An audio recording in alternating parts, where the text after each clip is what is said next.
All right. Well, welcome back. Episode 2, Chicago Discography Review. And We got Dan Caro. hey, what's up? Yeah. Scott Caro. What's up? I'm Owen. Big brother O'Dizzle. Man. So, episode 2, clearly, we're going to be digging into album number 2. No longer called Chicago Transit Authority, right? We're just Chicago. Now, is this album called Chicago 2? Or is it just called Chicago? I thought it was called Chicago too, but apparently it was called Chicago. So we're just what a year after the previous record, right? 1970. CTA was 69. Very next year, here they are with a whole nother album's worth of material. Give us a little of the historical background here of Chicago. So, yeah, this album is actually Chicago's second self-titled album because they were kind of forced into a name change in between CTA and this second album. So, yeah, this album was actually released as another self-titled album, Chicago, this time with the new name, which was weird, for a band to have a pretty successful, first album. I mean, they're not the biggest thing in music, but they were very successful with that first album. It was a building, growing thing over time. And then they got to change their name, and then they put out a second album. And luckily, people weren't confused. I mean, they understood who Chicago was from the beginning, and this album was immediately successful. So, yeah, this album was originally self-titled, and it came to be called Chicago 2, obviously, kind of like the Beatles' White Album is called The Beatles. So this is kind of like that. So let's clarify that. The first record was the band Chicago Transit Authority, but the name of the record was Self-titled. Chicago. No. Self-titled. Okay, just self-titled. So the name of the record was Chicago Transit Authority. Yes, both the band and the record, yeah. Okay, so it wasn't a second record called Chicago. It was just the second album by the group that was self-titled. Second self-titled album because the band's name changed. Yes, gotcha. So, okay. Chicago 2 has really been adopted by the band. So now when you see reprints and stuff, it will say Chicago 2 on the spine. But I know, I've seen original pressings of the album. It just says Chicago on the spine of the vinyl. Mm-hmm. I think I actually have one. I think this is a reprint, actually. I know it's a reprint, but it says Chicago 2 on this spine. But the album, the cover itself doesn't have the Roman numeral 2. It just says Chicago. There's never a Roman numeral really. Was there any of them that ever had the Roman numeral actually on the cover? I can't think of any. I mean, not in the classic period of band. I know lately they'll put mean in the 30 have the artwork? 3 X's. Yeah, in the artwork. Right. I'm talking about in the original lineup. No, they never did that. I don't think so. But I also can tell this edition I have is it's not an original pressing also because of this glossy interior. Remember how it was matte, the original, right? Yeah. And this also comes with a bunch of posters. So this is also known as the Blue Album. Is that correct? No. I've heard it referred to as the Blue maybe Album. people. I've never heard anybody say but that. I didn't even know it was blue because when I saw silver. our dad's copy, it was like gray or silver. It was real matte finished, and That's funny.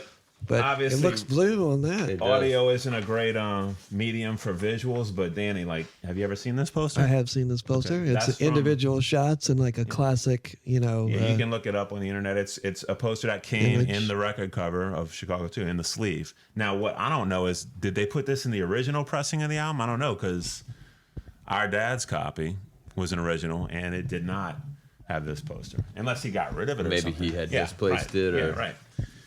So it's hard to say.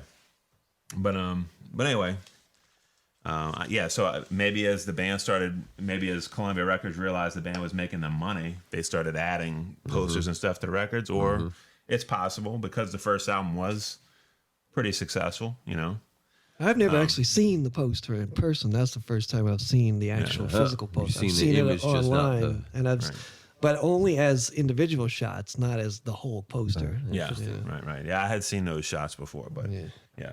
And I was surprised when I got that. One little point of contention here is that your album that you have reviewed has 11 tracks. Yeah. But Chicago 2 that Danny has reviewed has 13 tracks. Is this a special release, Danny, that you... I think it's just the way we grouped So kind of I under grew up like in- movement 1, movement 2 We've that you're gotten considering into- a couple of tunes, but on the vinyl maybe it's one listing. Yeah, there's 23 numbered tracks. Right. This But- is the era we've entered where Chicago is composing like pieces that are comprised of multiple little movements. Right. You know. So Right. how do you break those out? I think we'll agree in some cases on that, but obviously we're going to disagree somewhere, and I think I might know where. Well, we'll find out soon enough, won't we? But before we get into I the see ranking, that? let's talk a little bit more about the background. Again, like Chicago Transit Authority had been released and was a slow growing success, you know. And this album, and they basically toured heavily after Chicago Transit Authority, including their big European tour, which they were shocked at how successful and how big they were in Europe, you know. And just in between tour dates, they booked time in the studio in Los Angeles at Columbia Studios in Los Angeles and laid down most of this album. And then they had a couple of sessions in New York to do certain parts of the album. And they finished the whole album within a month, which is a lot longer than they had on CTA, if you remember. CTA, they recorded that in like within a week. Yeah, They were I done, do remember you saying that. So, you know, the label clearly knew that there was some potential here for this album and for this band. So I think they kind of allowed them to kind of indulge a little bit. And I think that's why you got the album that you have here. Chicago 2 is a very different album than Chicago Transit Authority. I'm sure y'all would agree. Mm-hmm. Yeah. Wait, say that last statement again? I'm saying that the label was willing to let Chicago indulge themselves a little bit on this album because they had kind of proven themselves. Compositionally. Yeah. You know, and that's why we end up with Chicago 2 being the album it is.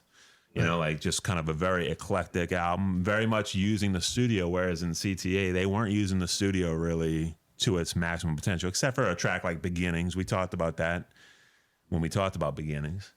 That's the one where they kind of said, all right, let's just layer the hell out of it with, you know, stuff that we can never do live, you know. But otherwise, CTA had that live feel that we talked a lot about on the last show. But 2 is just totally away from that. It's very much a production of the studio, you know. I like this. I'm marking this little producer's note in the liner notes here at the very bottom. The producer's note: this endeavor should be experienced sequentially. Right. So there's definitely like a deliberate, you know, intent here, right? That they're like, and this is a double album. There's 2 pieces of vinyl here, 4 sides, right? That's a lot of material, but there's clearly an intent here that it's, you know, it's not meant to be played on shuffle in your Spotify playlist, exactly. right? It's intended to be But wait, side 1, side 2, side 3, side 4. Danny chuckled at the vocabulary and the language, I think, in that little statement. This endeavor should be experienced sequentially. Explain your reaction. Well, in my not descriptions, but in my analysis of this record, I think there's some good standalone songs that could totally be broken apart. This isn't some epic concept record from start to finish. I disagree with that producer's statement almost 100%. Well, and there were a couple of singles off of this, right? But there was, other than but some of the singles 25 were or not 64. meant to be singles. They were taken straight out of the longer singles pieces. were part of these big movements, except for 25, 64. 64. Yeah. But maybe if you want to listen to the ballet, it's cool to listen to that as a full piece, or It Better and Soon, it's better to listen to that as a full piece. But I think you can listen to all the other record, which is fine as individual songs, and I think they sound good by themselves. Sometimes I'll pick one out just to check it out, just to sort of throw back to that vibe. And I don't want to listen to the rest of the record. You know, I like some of these songs as standalones, and that's one of the things that I'll probably hit on a little bit later. Was some of these songs actually do stand alone better as individual songs. Without digressing too far from the introductory content of that, do you think, on that note, that as a new experience, having listened to this record for the first time, would it have detracted from the overall experience to take it piecemeal and hear this track and then that track versus sequentially through? I think, with the exception of the 2 larger bodies of work, which are multi-movement pieces. Well, wait, 2. There's like really 3 of those on here. What? Ballet for Girl and Buchanan, Memories of Love. Oh, right. And you're leaving out Memories of Love. Right. Okay. I forgot because about that one's separate because it's orchestral. Yeah. I don't. You can listen to the song "Memories of Love," right? You know, But the whole thing I'm talking about, AM morning. Yeah, PM but morning. the two AM and PM mornings are independent. Yeah, but I think you could. There's three like of these song, what do you call them, sequences or whatever. Ballet for a Girl in Buchanan, just explaining to Owen. The AM morning, PM morning, Memories of Love, and then It Better End Soon. Suites. These are like. And I noticed that like on side 2 here. So side 1 doesn't have anything numbered. It's just the track list. Side 2, we got Wake Up Sunshine, Ballet for a Girl in Buchanan, but then the rest of the tracks are numbered. Like that's movement 1, movement 2. So this whole chunk is continuous. It's a continuous piece of music. Yes. Yeah. And that's the whole side of the album except for Wake Up Sunshine, right? And Prelude is part of AM, PM, and Memories of Love. Yes. Yes. So this is all one piece. Yes. Gotcha. Sweet. And these two, Better End those two Soon, stand alone. Those two stand alone. Okay. Right. And then, Right on. So and then there's one more at the end. Where do we go from here? This is the standalone. This is still the last song on the record, right? Right. Yeah, right. Last on the record. So just to finalize the thought on your question, I do have one contradiction. I think you should listen to the ballet, the Memories of Love suite, and It Better End Soon together. However, the way I rank the ballet, that'll be a contradiction. Right. So you got, I know what you did already. So that's a lot of the of number material. of differences we have. Yeah. I already know what you did. Well, there you go. So You're adding Owen two doesn't, tracks. but Whereas I got we'll get there. 11, you got 13. We'll I already get know there. exactly. We'll what you get did. there. So But we'll figure it out. Yeah. All right. The label Yeah. giving them free reign. So I think the success of the first album, I think the label was, I think the music industry as a whole at this period of time, I mean, Chicago ain't the only ones making weird albums, I mean, there's plenty of bands just giving carte blanche as long as it sells. I think, the fans are encouraging experimentation, right? And the artists, they view themselves clearly. I thought you were chuckling at the elevated kind of self-important language of that producer's note. Like, this endeavor is meant to be, what does it say? Experienced sequentially. Where is it? Read this dedication. With this album, we dedicate ourselves, our futures, and our energies to the people of the revolution. Okay. And the revolution in all of its forms. Right. So obviously these are people who are taking this that's heavy, man. very, very seriously. Yeah. Like Robert Lamb has said, like, he viewed the songwriting at this time as his own like personal newspaper where he's making editorials on society. Chicago doesn't stay long with this stuff, but they get heavily into it on these first few albums. But then they move past that. And I like that about this music. When I was young and I got into Chicago, that was definitely one of the attractions for me. Was this like social, statement shit. I was just into that. That was what attracted me partly to this band when I was 14 or whatever.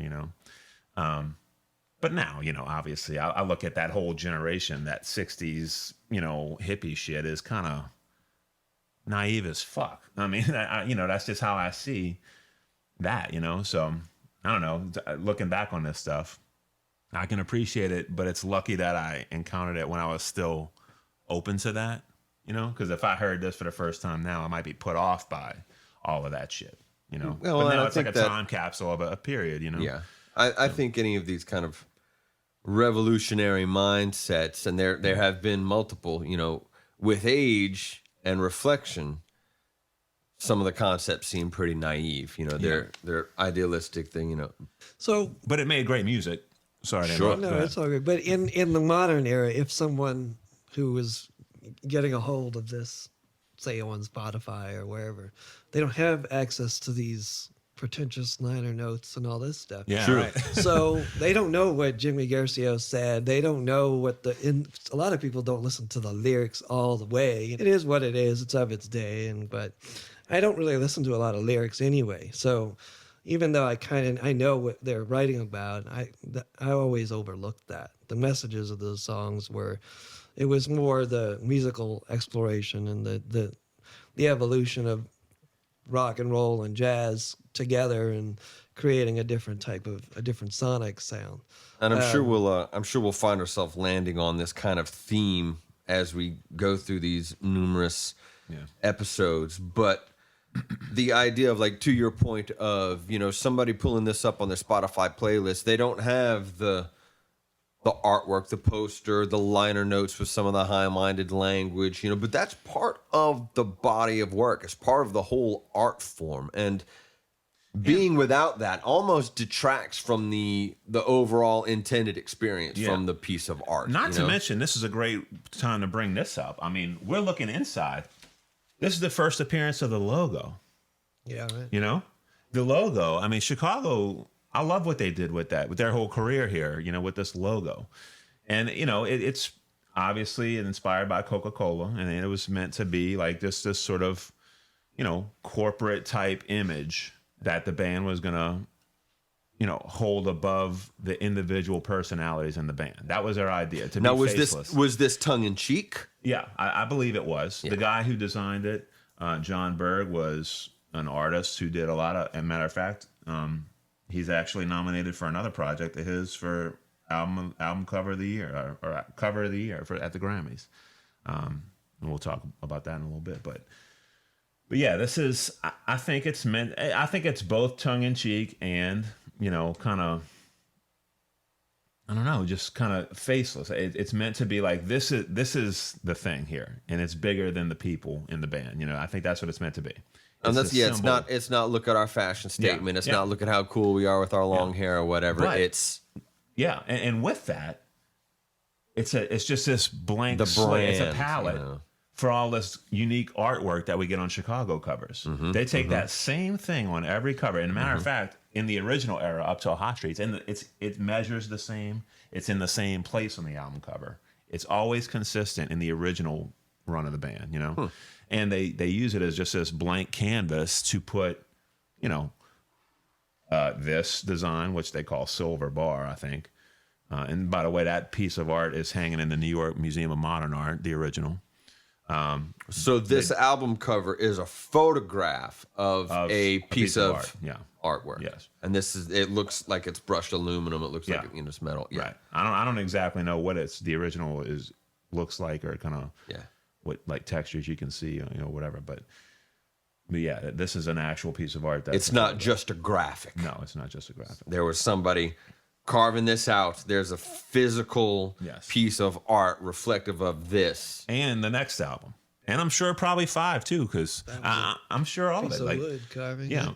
Could be real. Nice. Well, 6 is the only one that's sort of an artifact. Like, what was the word you just used? Artifact isn't quite the right word. You said there is an actual physical something. I don't remember. Yeah, but anyway. I said something? Oh, a graphic. Gotcha. Yeah, gotcha. Graphic, right. So 6, I would say, is probably more of a graphic, and we'll get there at the time, but I think that cover was sort of the work of art itself because of the nature of it, which I don't want to really get into right now. Yeah. I just want that candy bar, man. Give me Chicago 10, man. Right? Give me Chicago 10. But before we move on, I don't know where you're headed next, Scott, but this is sort of a follow-up to utilizing the studio more. Well, that's fine. Compositionally, maybe they spent more hours in the studio working, hashing out segues and parts, but the audio, the sonics of this record is the worst one. Oh, yeah. So even though they spent more time, they overlooked production quality from a sonic perspective. It seems. Well, and maybe that's just a product of kind of being their first real foray into having the use of the studio and the production tools in that context instead of, I mean, presumably everything on the first record, they had those tunes written already, and they kind of came into the studio ready to lay these things down. Essentially, they recorded as live as possible. It was almost like their Please Please Me, Beatles' first album, which was recorded in a day. Yeah. Chicago Transit Authority was, they knew how to capture a good quote unquote live sound in the studio, and that's basically how they made that album, But yeah, I think you're onto something there. I've never thought of it like that, what you just said. Yes, this is their first time really trying to use the potential of the studio. And because of that, they might be in over their heads in certain ways, and the result of that might be the audio. They just hadn't learned all those tools yet. Yeah. Yeah. I guess I don't know. It just sounds pretty dull to me, and it's lacking. No, it's obvious. A lot of it's and even though there's some really great high energy songs and movements on this, it still feels like it lacks energy. And that's just production techniques, I guess. But whatever. I mean, that's just a little side note. I've always felt that way, even before I knew anything about audio production. Well, of course, there have been numerous remasters of this album, and most recently, I think in 2016, it was released a Steven Wilson remix of this album from the original tapes. Oh, here's another. It's while we're talking about recording and all this. CTA was recorded on an 8-track machine, right? This was recorded on a 16-track. So they were definitely, I think the limitations of CTA, what they were working with CTA, and just how they had written the songs, and them just being purely a live band, being their first experience in the studio, I think the process was simplified to the point where it actually benefited the sound because they weren't messing with it that much. But they're on a new board in a new studio because they're with in a LA, new format. with a new format and a new. Oh, we kind can of overdub license. more. We Yeah. can, Yeah, But right. sometimes that's diminishing returns. Yeah. Interesting. And 3, it's interesting. All right, but like I think 3 is definitely a step forward in terms of just the kind of sonic quality that you have there. But I still think that there are consistent tones from the band, like the sound of Danny Seraphine's snare. I've always been very interested in the evolution of his snare sound. Terry Kath's guitar sound is still Terry Kath's guitar sound. Like the tones of the band, you can still hear in there. Yeah, of course, they're just dull. They're just dull. They're subdued on this record. Yeah. I wonder. And I think 3 too, even though it's a little bit 3 better. is better than this, but yeah, But it's the same thing. it's 5 Once is they when they get really to hit their 5, stride. that was a totally different. But thing. 5 is still, I still hear some overlap from 5 to 3 in certain places, and I know that I've been Production thinking, quality wise, or like characteristic tonal stuff. 5 feels like, okay, Chicago has just jumped in onto a new track, and I think in a lot of ways they have. But I still hear, and we will point this out when we do talk about Chicago 5, and I think that's going to be an interesting conversation for you and me to have, Danny, because, I have always seen 5 as this jumping off point for Chicago, and I'm sure you have too. But I've been listening to it specifically to kind of hear the audio continuity or lack thereof, and I kind of see a lot more similarity between 3 and 5 than I used to. 6 to me is really where things change, and we'll get into that in the future. But anyway, maybe what were some of the other things going on in the charts when this one came out? Yeah, okay, so this is released in January of 1970. Okay, the other record was also released in January, wasn't it? I think the other record was, I don't remember offhand what month CTA, oh, maybe CTA was in, it was 69, so it would have been January, I'm sure, yeah. Or they recorded it in January and released it in August. Okay. Yeah. Okay, I can't remember what. Like a week in January it was recorded, and they released it, I think, in August. Okay, so this is a really quick turnaround for this record. Yeah.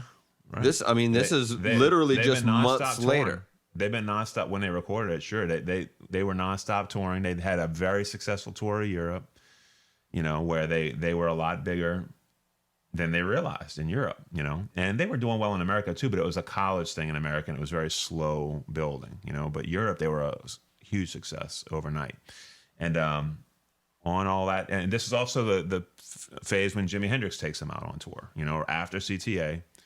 Hendrix heard them playing live, took them out on tour while they were in the process of recording too. Like somewhere in there, they took time off the road and spent a week in the studio here, a week studio there, flew to New York and finished the album there. So it was recorded in Columbia Studios, LA, Columbia Studios, New York. So, and all within a month of time in 69, August of 69, and for release in January. So it's just a very busy time. And it's interesting because the band is just touring relentlessly.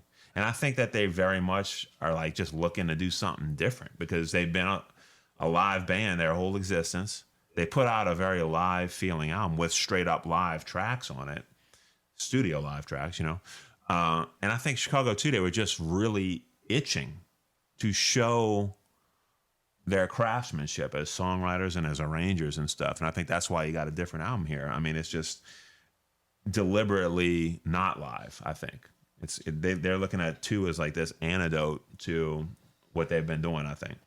So what else was happening in 1970, January 1970, when this one hits? Yeah, so this one hits, and like I said, it's pretty immediately a success, very different from the first album. It peaks at number 4 in May. So, and it's almost immediately certified gold. I mean, it just immediately is a hit, whereas, the first one was a slow building thing, like I said.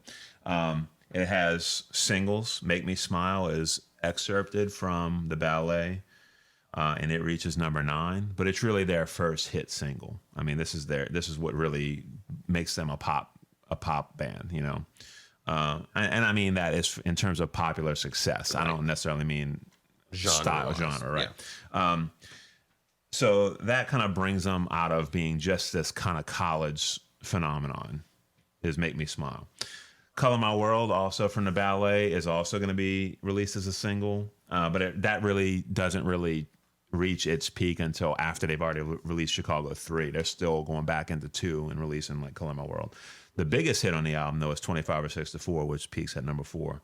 At that time, the competition was steep. All right. So here is at the moment of Chicago's peak in May of 1970. Here's the Billboard highlights on the album chart. You got the first McCartney solo album, just called McCartney, at number 1. All right. You have Bridge Over Troubled Water, the classic Simon & Garfunkel album, at number 2. You got Crosby, Stills & Nash second album, Deja Vu, at number 3. Now, we talked last time about Crosby, Stills & Nash and CTA, the first Crosby, Stills & Nash and the CTA album being sort of rivals. Well, here you go again. You have Chicago at number 4. With Chicago, and you have Jimi Hendrix Band of Gypsies at 5. You have a Beatles compilation album called Hey Jude, a bunch of rare tracks that had never really been released in America, at number 6. And also just elsewhere in the chart, you got Three Dog Night, Jackson 5, Guess Who, Tom Jones, The Temptations, Santana, the Easy Rider soundtrack, which is a classic, Led Zeppelin 2. And obviously Led Zeppelin 2 is an album that's going to peak a lot higher than it happens to be right here at Chicago's peak, And you still got CTA on the chart at this time at number 95. And like we said last time, CTA was on the chart for 5 years and it set a record, So, singles at the time, big hit singles, American Woman, Vehicle, Cecilia, Let It Be, ABC by the Jacksons, Woodstock by CSN,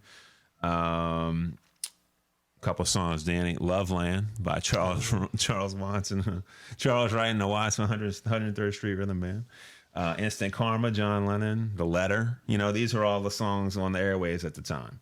So, that's pretty steep competition, and Chicago comes into that, and they ranking well. Number 4 that's a good ranking for them. I like that order. Yeah, there definitely seems at the time, like even just a year later, it's leaning heavier towards rock than some of the other competing acts a year before with CTA. Yeah, more towards rock from the things that you just rattled off. Well, yeah, but you also got your Jackson 5 phenomenon. And I guess in the context of the Billboard 200, there's still a lot of ground to cover there of all sorts of different things that are still in there. Because you got Santana, the Easy Rider soundtrack, which is full of just rock classics and stuff. Led Zeppelin 2, sure, yeah. Yeah, Hendrix, yeah. And you still got this Beatles presence on the chart. And this is really the last year you're going to have that heavy Beatles presence way at the top of the chart like that. I mean, you're going to have some solo success, but it's not usually going to be, all the Beatles at once putting out hit albums, It's pretty sporadic, actually. Paul doesn't have, wings together yet. He's just, trying to figure out what to do. Ringo's going to take a while to have any real major success just in terms of albums. Harrison's going to come right out with a big success, But that's going to open up the chart more like following this album, like in the next year or so, the kind of true like end of the Beatles releases. Although Let It Be, came out in 1970, but yeah. And this album ends up getting nominated for Album of the Year, Cover Art, and Contemporary Vocal Group. So the album cover actually went to B.B. King, a B.B. King album. Like I said earlier, the guy who designed the Chicago logo was also up for album cover of the year that year at the Grammys. Didn't win. Contemporary Vocal Group went to, and I looked that up, and I think that is a weird category because it can apply to a song or an album. It's Contemporary Vocal Group Performance, and it ended up going to Close to You, the song by the Carpenters. But it was up against entire albums. Like, it's a category that can go either to a song or a whole album. It's weird. Best performance by a contemporary vocal group. Close to You, the Carpenters got it. But Simon and Garfunkel were in there. The Beatles were in there. Jackson 5 were in there. Album of the Year. Here are the contenders. It was Chicago 2. Close to You, the album. Deja Vu. I was going to say, I was really surprised that Deja Vu wasn't in that Deja running. Vu, But remember CSN had won the category the year before, previous year. Yeah. Elton John, and for vocal? Something I don't remember. For vocal group? No, this album of the year. Album of the year. And the winner was Simon and Garfunkel, Bridge Over Troubled Water.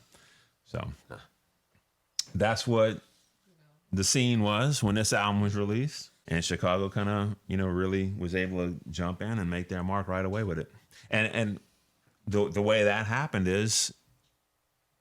was something that Chicago was not happy about, actually. The first big single was Make Me Smile.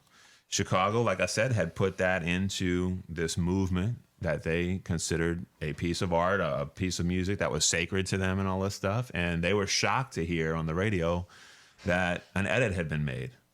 And it's a very awkward edit. I've never liked the Make Me Smile single edit. Do you like the Make Me Smile single? I know it. It's very kind of awkward chop. Tell you the most awkward Chicago edit I've ever heard is the Beginnings single. There is like a 2-minute and 45-second version of Beginnings. I don't know if I've ever heard that.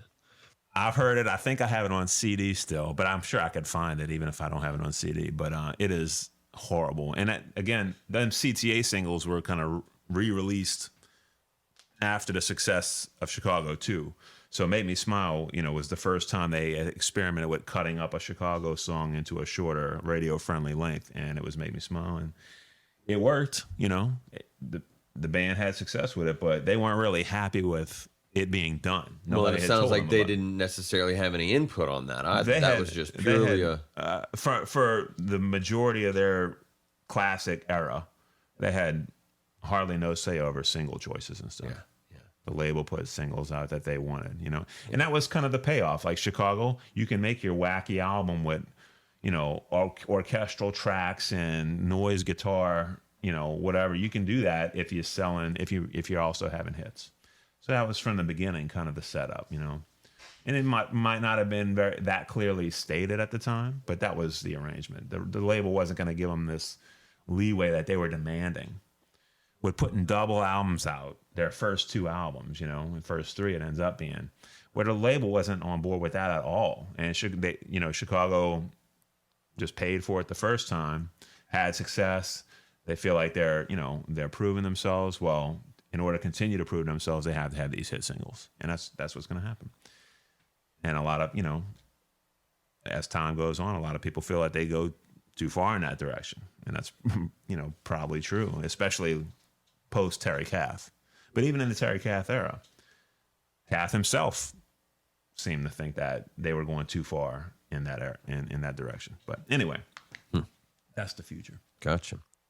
Okay, so last time we started our track-by-track review based on Scott's ranking list. And we kind of picked through that ranking list and compared and contrasted it to Dan's ranking list. This time we're going to go through the album track list, and we're going to kind of just, call out, the track and in the order that it occurs on the album, and then we'll kind of see how you guys have it ranked, and we'll discuss that a little bit. So the first tune on the first side is Moving In. We're trying so hard to make the grade. Yes, we know it. By making music day to day. Yes, we know it. Although our task is never done. You know we know it. You ought to know. Dan, where you got that ranked? Moving In. That's actually ranked. You ready? I don't know, man. Number 2 for me. I like the song. Your second most favorite tune. I like the song a lot, but it's definitely not the number 1 song. So you have Moving In ranked number 2 on this album. On this album. So that would mean it's better than, Pulling for the People, In the Country. Where's it ranked for you, Scott? Number 2. Number 2. How about that? Hey, how about that? Let me tell you. Oh, look at that. I've been thinking a lot about this. In the car on the way here, I was thinking about this song and how I have it ranked. All right. I've always liked Moving In. Mm-hmm. To me, it's almost like introduction for Chicago too, because it's about the band, like the song Introduction was. It's like, it's about their career and where they are at that moment. And Chicago is great for those types of songs in their early career. Listen was one of those. They do these songs where they kind of tell their own story and shit. And this is one of them. I always liked Moving In, but my appreciation for the song went leaps and bounds in another stratosphere when I heard one little detail about the song. And I only heard this for the first time maybe 2 years ago. So for me, the thing about Moving In that I heard that kind of really started to make me love it that much more is I was listening to an interview with Robert Lamb about Chicago too. And he was kind of talking about it track by track. And he said, for Moving In, he said that was really, Panko wrote Moving In. And he said that was really Panko's attempt to, do something like he heard on the band's Music from Big Pink album. And I had never, having heard Moving In since I was a little kid, I never would have thought that. But as soon as I heard him say that, I'm like, wow, I can totally see that. Like the background vocals, everything, it has like almost a band type flavor, but it's like what Chicago would have done. And Chicago is like equally as unique as the band is in terms of their sound, their distinctive voices and stuff. So when Chicago tries to sound like the band, they sound like Chicago, but I can totally see the influence. Apparently the whole band, Chicago, all of them were in love with that first band album, Music from Big Pink, came out of nowhere, kind of out of step with the era, and a huge success almost for that reason. I don't know how familiar you are with that Music from Big Pink album. Are you very familiar with Music from Big Pink?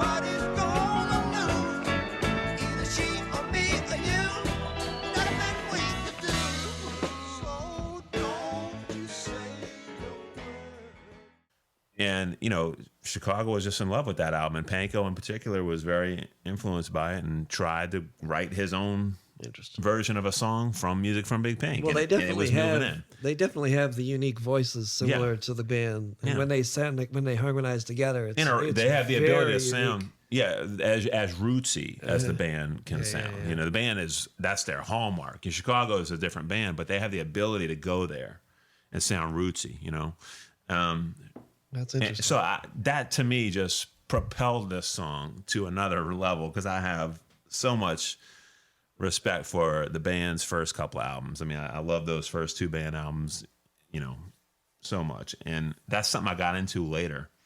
So that made this song so fresh to me again within the past couple of years since I heard that. So that's why I got it ranked so high. Well, I didn't know about that, but I've never listened to it with thinking about the band, but I'm surprised that you picked this as as your number 2. I'm surprised that I picked this as my number 2 because I couldn't really find any valid points to rank it so high, other than it's comforting.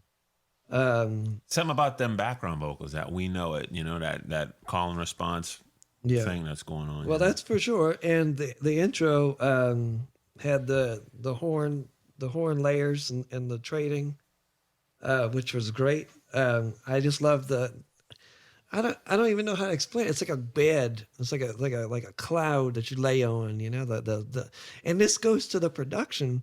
Mm-hmm. If it was as aggressive as Introduction, because you compared it to the Introduction, and it being the leadoff song on the second record, regardless of its comparison to Introduction, if it would have had a better production quality with cleaner tones and more space between, like Introduction had, it probably wouldn't have sat as well with me, for sure. It wouldn't have felt as comforting and as soothing as it does. So in a way, the bad production actually plays into the ranking on this song. But let me interject on production before you get back to your comments. All right. So what you just said, if it had, so tell me again how you worded this. If it had a cleaner and more open production sound, more spacious production. And this is where I gotta say, did the Steven Wilson mix not make it more open and spacious and cleaner sounding? Now, I'm not saying that that's in quite the same way, because you said like Introduction. I don't think Steven Wilson's mix of this song sounds like freaking Introduction. No. But he did definitely make it more spacious sounding and cleaner for sure. Yeah. Now, to me, and I do hope at some point on this show, on this podcast, to break down that Steven Wilson remix at some future date. We're not going to do that on this episode, but like the Steven Wilson sound is immediately evident right from this track. Like when the first time you heard the Steven Wilson mix, it was very obvious right from this song moving in. I was like, wow, this is different. Right. And did that detract from its charm for you? No, because I was listening with analytical ears when I was listening to the Steven Wilson. I've only listened to that record one time, the whole thing. So when I was doing my preparation for this podcast, I wasn't listening to that. So I'm critiquing it based on the original Chicago. I deliberately, I think you and I had even talked about it a little bit, and I kind of deliberately, when I was listening for this show, I kind of chose to listen to the original mix because I didn't want to get too much into Steven Wilson. But I mean, I have heard it, and it's worth mentioning that right from moving in, like the sound here was cleaned up so much. I both love it and dislike it, because it is the cleanliness that I always wanted to hear on this album. But there's something about that gravel of the production on the original mix here, especially on a song like this, where that gravel to me just is appropriate. Or maybe I'm just used to it. Maybe it's just as simple as that. Well, and I wonder about things like just, without getting too tangential on the remix versions, I imagine that in 1970, these guys were recording to a 1 or a 2-inch 16-track tape machine. And then it was probably mixed down to a 1/2-inch or a 1/4-inch 2-track machine. And that was the master, right? Mm-hmm. Steven Wilson's remix probably pulled off the original tapes, but mixed in a digital environment. So you didn't get that other layer of saturation and tape compression. Right. It just totally removed that characteristic from the, so it wasn't only tweaking the sounds and remixing and balancing and putting things in different spatial positions and tweaking reverb tails and stuff like that. There was also a completely different medium involved in the production. Totally. So, absolutely right. I agree. And the Steven Wilson mix, because of that, I think, is at risk at times of sounding a bit sterile. And to me, like listen to music from Big Pink. It's a dirty ass recording too. Listen to like a James Brown recording from this time. It's rough. It's dirty. The production is good. It's not that they don't know where to place the mics, but there are limitations to the hardware that they're using, But in spite of that, excluding the James Brown recordings, because those have a totally different vibe than the band. But horns, recording horns is what I'm talking about. Right. Because often it's in the horns that I think you have a big difference between Steven Wilson and the original mix, right? The horns sound way cleaner.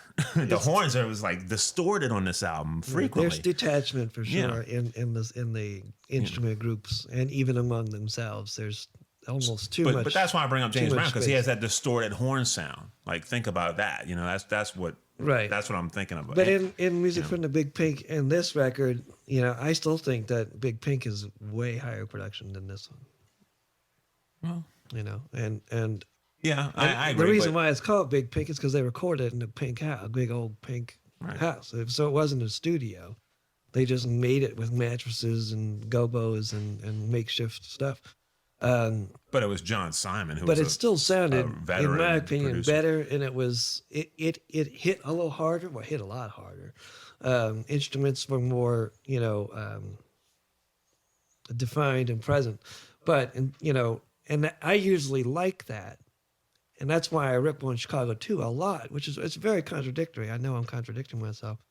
But for me, there's some comfort. It soothes me that everything sort of blends together. It's like the Bob Ross brush stroke as he brushes across the painting and smooths everything out. So that saturation, that kind of glue. It glued it all together. Yeah.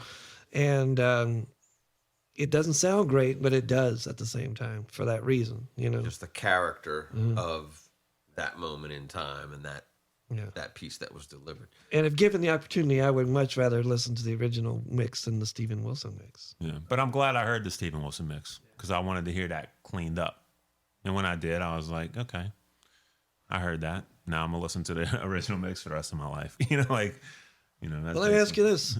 Since this is both our same ranking, would you put this, if you were the band or Garcio, would you put this as the lead-off song on the record? You have to because of the lyrical content. I guess. I didn't think it would have been the lead-off song for me. Because, again, maybe because lyrical content, I'm not as focused on that. What would have been the But I think there would have been before you answer that lead-off track. So, okay, obviously that's the natural question. What would have been the lead-off track? But would your lead-off track also rank number 1 in your listings?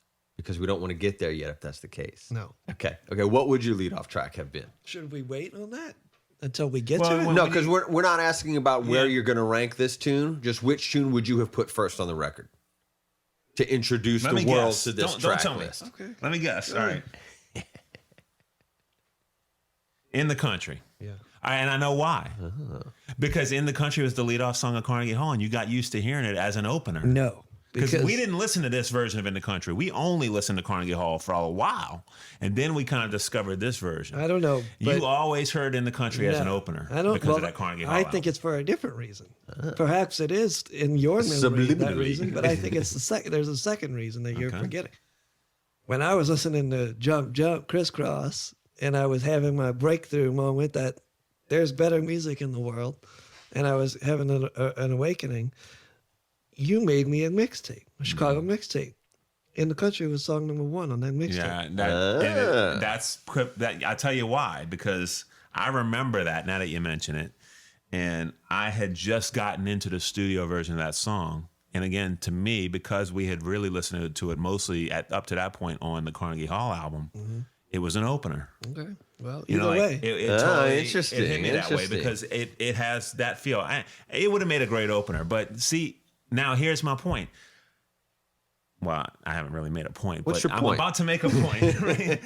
Here's a point that's in my head I'm about to tell you. Isn't it interesting that the 2 best openers are the closest to in terms of vibe and feel on the whole album? These are like the roots songs on the album. Moving In the Country are the 2, like, you know, sort of country songs on the album. You know, like country R&B songs on the album. Yep. You know, they're very similar in terms of feel and stuff. So I think that's interesting because the rest of the album, this is, like we already said, this is an adventurous album. It's an eclectic album. And those types of things that were so prevalent on the first album are fewer and further between on this one. Those kind of basic, rootsy rockers, you know, like or just R&B type jams or whatever. But I also, sorry, I'm gonna continue on that tangent about the leadoff songs. I actually put 2 other leadoff songs 2564 could have been a leadoff. Yeah, but I don't think they wanted the horn thing to be right up front. You know. But the ballet could have been a leadoff too. Yeah, but that would have been. You don't think that would have been a little too wide. like Yeah. Well, I mean, they did it on or on you know Transit losing Authority. people's attention. True. You know? Why? How long is that track? 9 minutes, 12 minutes? As the As track an opener. on the second album? I mean, I wonder. Yeah, maybe. I mean, it's definitely powerful in the beginning. It's got its attention grabbing, just like Introduction was on, which is also what, a 7-minute song. You know, so it's not too far disconnected. well, Introduction is, it's about 7 minutes. But that Introduction plays different than not Make Me Smile, but the ballet, right? Ballet as a whole. Make Me Smile is like 2 minutes and 40 seconds or something, and then you're into this weaving, winding, twisting road, you know? Introduction plays like an R&B bar song, you know, until it gets to the solos, but, you know, I think Introduction is more kind of contained, even though it's pretty stretched out, but it's pretty contained compared to... I disagree with you because Ballet. I think, you know, for every solo and every movement of Introduction, Introduction's no different than the ballet to me in terms of movements, structural movements. Because every change was a different tempo, a different meter, But it's a the different context. It's their solos. It's a trombone solo, a trumpet solo, guitar solo. Solos. So these are just These are not movements. solos. These are like little orchestrations. orchestrations. They're Yeah, compositions. you know, like so it doesn't play the same to a listener. You know what I mean? I guess. I kind of agree. It might have been something that would have lost people. And actually, I don't want to talk about it yet because we're going to get to some of these other songs. But Lamb has said like the first side of Chicago 2 was meant to show off their diversity. Like the 4 songs that make up side 1 were deliberately chosen because they were some of the standalones, you know, but they also Easy to kind of compartmentalize. Yes, they wanted to show a bunch of different styles right off the bat. Well, it's weird because You know?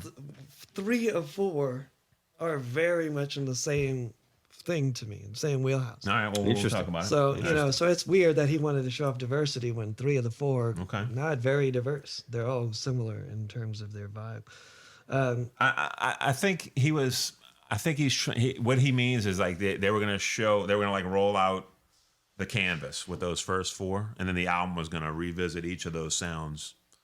Okay. But those sounds were divergent Okay. as the album progressed. Interesting. Anyway, I got more to say on that, but you got anything else on moving in, or should we move on? Yeah. Well, in terms of Moving on from moving in. the first thing I wanted to notice or bring up was the fact that the guitar and the keys actually play a better role than they did on pretty much the entire first record. And being the leadoff song, it's like it's a pleasant sound. So finally, Terry and Robert joined the band, it seems, and that's good. And you're referring when you say join the band because Kath is all over the damn first album. But you talking about playing As a rhythm player. You talked about Satara and Seraphine being just completely Kind of relegated dominating almost. the space on CTA. Well, they did on and You know. Kath and Lamb were buried in buried, part right. 1. You Yeah, could we talked a barely lot hear- about that Right. on that first record, how So- it was really kind of a almost a Bass and drum. backseat sonically role, They though invented drum and structurally. bass on that album. Well, and this actually is the opposite. Right. Peter, although there are some moments, but Peter and Danny sort of tamed themselves. Way down on this album. Yeah. And Terry and Robert came up, and Now, that's an old I will thing. say, from my standpoint, on this particular tune, I almost didn't notice the guitar. Definitely noticed the piano, and the horns are obviously very dominant in driving. But so it's just interesting that your perspective, contrasting it against the previous record, is that the guitar is much more prominent, takes a more of a front and center Not a front role. It takes its appropriate role as texture in being the a music. textural rhythm player. Okay. He's not a lead instrument. He's not dominant, but he's actually existent now. Okay, Whereas okay. in CTA, That's an important he was clarification. way underneath where he should have been. Both he and Robert Nice. together. Yeah.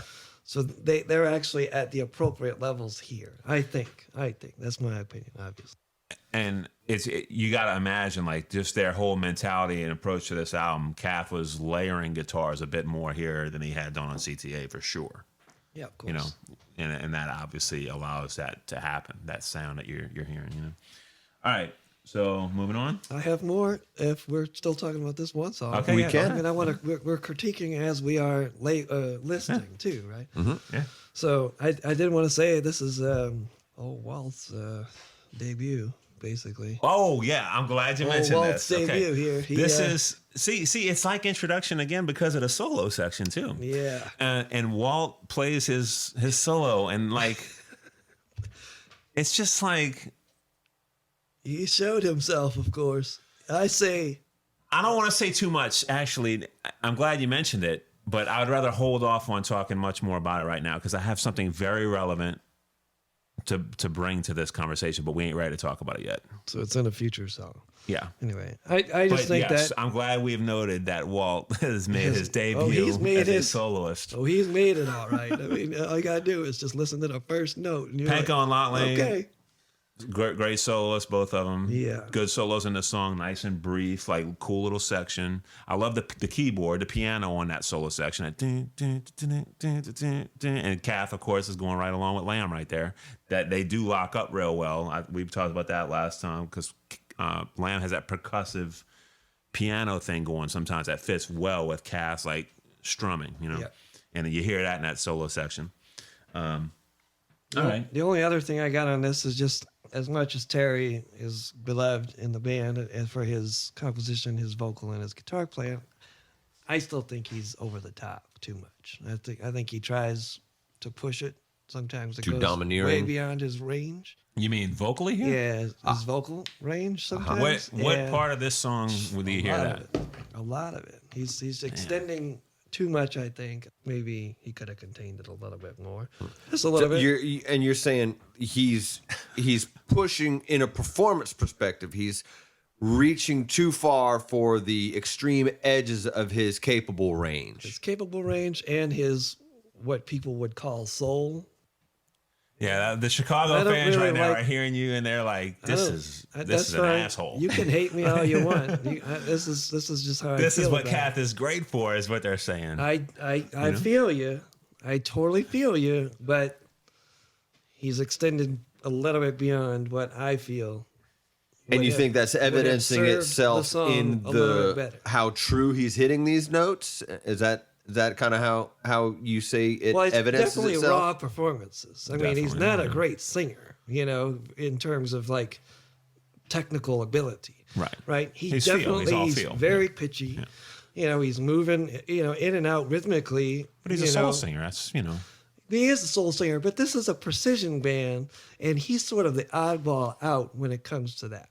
You know, so everybody else, even when they I go think off, actually you were saying that Cetera kind of struck you that way on question 67 and 68 on CTA, for example, didn't you? You like did. You were saying that Cetera was sort of pushing it.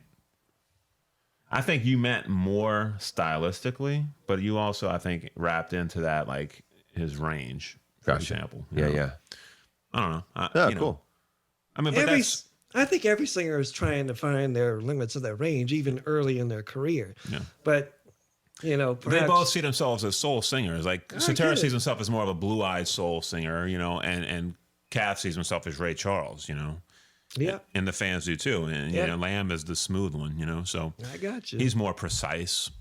I think Kath is just more along the lines of "fuck it, I'm going for it." Yeah, you know, I think so. and he doesn't care. But it's sort of contrary to the precision of the band, at least a little tiny bit beyond what would have, I thought, suited the band a little bit better. Would have made it a little bit more refined. But regardless, I mean, he did it. The people love it. So you can't deny that what he did was beneficial and created loyal Kath fans. I'm not saying I don't like what he does. All I'm saying is that I think he pushed a little too hard. If he'd have held it back 7%. Whoa, 7%. 7%. I was thinking 6. 7%. It would have held it. He would have been in the pocket perfect, man. It would have been divine. Nice. Anyway, it's all good. That's all I got for moving in. Very cool. No, that was a good chunk there.